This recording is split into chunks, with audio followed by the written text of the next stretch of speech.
Okay, so gagawa pa tayo ngayon ng update ng ating RAM version 2. RAM version 1, nakatest na yung mga bata sa school namin, and then meron lang po kaming dalawang kulang na bata na hindi nakapag-take ng exam. So ang gagawin ko po ngayon ay re-retain ko po yung data ng mga bata at ililipat ko lang po yung data nila sa RAM version 2. So, ang gagawin po dyan ay update po yung RAM version 1 papuntang RAM version 2. At bago nyo po gawin yan, ang una pong gagawin ay buksan nyo si C. Pagbukas mo kay C, kadto ka sa exam. Click mo na, and then after that, buksan mo si HTDocs. Yan, si HTDocs. Buksan mo ang RAM, hanapin mo si RAM, ito, si RAM, i-rename mo ang RAM na RAM old, RAM underscore old, kasi sa RAM na yan, dyan nakalagay ang data ng mga bata na nag-take ng exam. Okay? Kung makikita nyo, dalawa na yung RAM ko kasi nakapag-update na po ako successfully. So, bago mo po gawin mag-update, change ka muna ng name ng RAM. Gawin mong RAM underscore old. Okay? Para hindi po ma-duplicate yung folders. Tapos, kung nagawa nyo po yan successfully, close nyo po yan. Or punta kayo sa downloads. Kung na-download nyo na po yung tatlong resources, i-download nyo po na ni-send ni Sir Soriano or ng ICT coordinator nyo sa email nyo. Okay, yan, tatlo po yan, yung XAMPP, resources, at saka RAM. So, ang kailangan nyo lang po dito sa tatlong to ay ang RAM. Hindi nyo po kailangan yung dalawang to. Okay? Buksan mo yung RAM. Click mo yan. Kung makikita nyo, nakasip pa rin siya. Okay? Kasi kanina nagkamali ako, direct extract ko. So, wala siya nagana. So, ang himuon naton is this. Click mo yung RAM.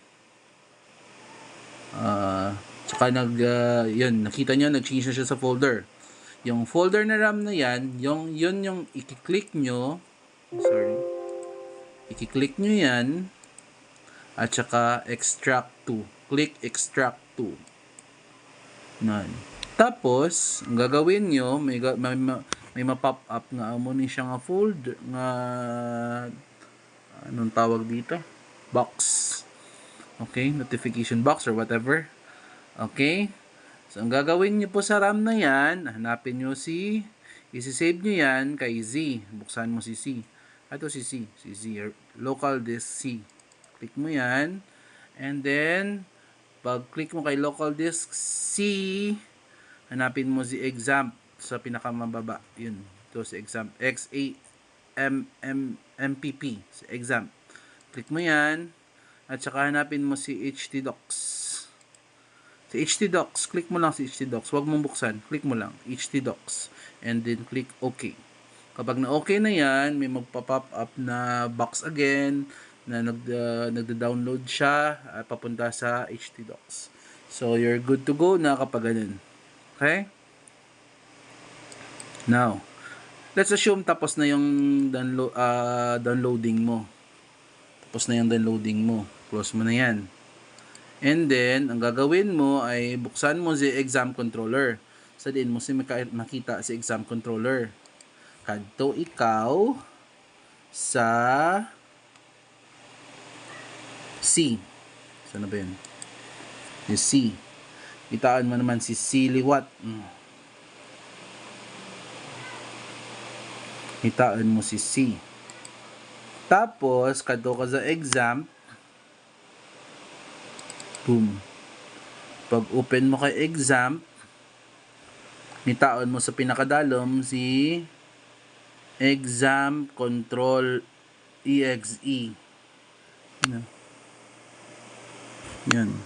Exam control exe. Click mo yan. Right click mo yan.